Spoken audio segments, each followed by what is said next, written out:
gentleman's time has expired and yields back. The chair now recognizes the gentleman from New Jersey, the ranking member of the full committee, for 5 minutes for questions.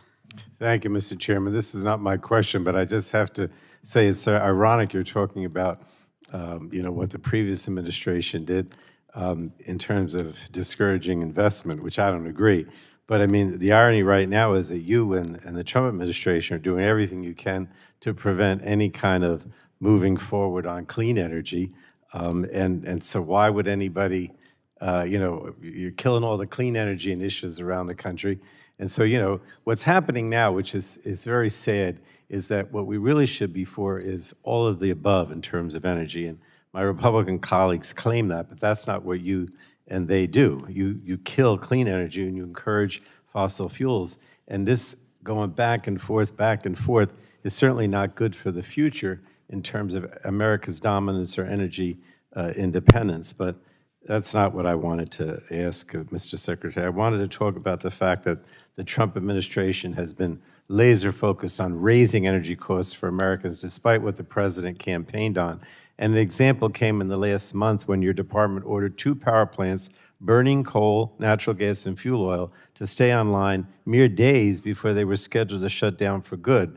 And just one problem, no one asked for these plants to stay open, not their grid operators, not their utilities, and not their state regulators. So my question is, and you could just answer quickly, who made the decision to issue those orders under Section 202C of the Federal Power Act? Was it you? I made those decisions. That's fine. I want to move to the next question. It's not fine, but I mean, that's what I wanted to hear.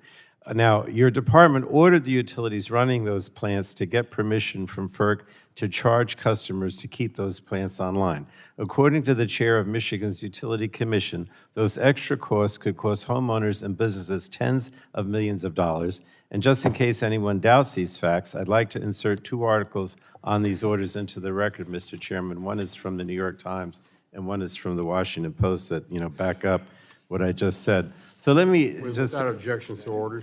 Thank you, Mr. Chairman.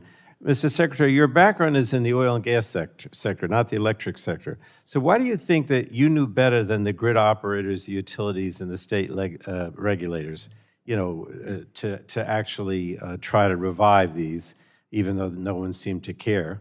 Why are you increasing electricity prices for millions of people? Because you know better about what you think we should do with these plants?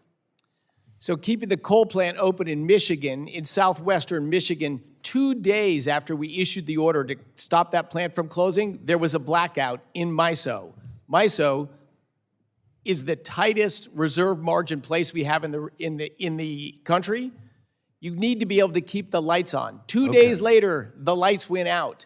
It is hard to overestimate the expense. That was a different part of the state, but in any case... Same grid. It's going to increase monthly energy bills for millions of Americans. That's my point. And I want to ask one more question because, we don't have a lot of time.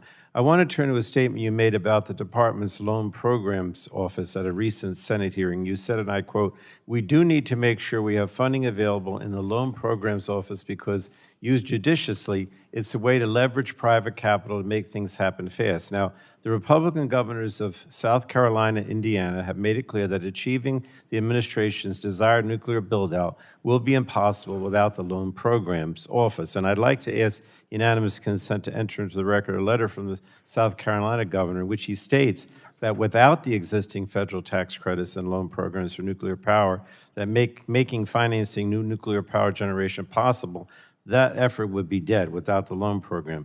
So let me just ask you, do you think that... Without objections to order.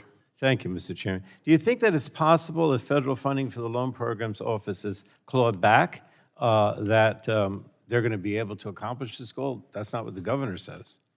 There's a funding request in the proposed budget for the DOE to continue the loan program office. And yes, I do think it's a helpful tool to launch nuclear energy, which is why we're requesting money to do just that. Right, but in the House Republican Reconciliation Bill, they get rid of it. So that's inconsistent, obviously, correct?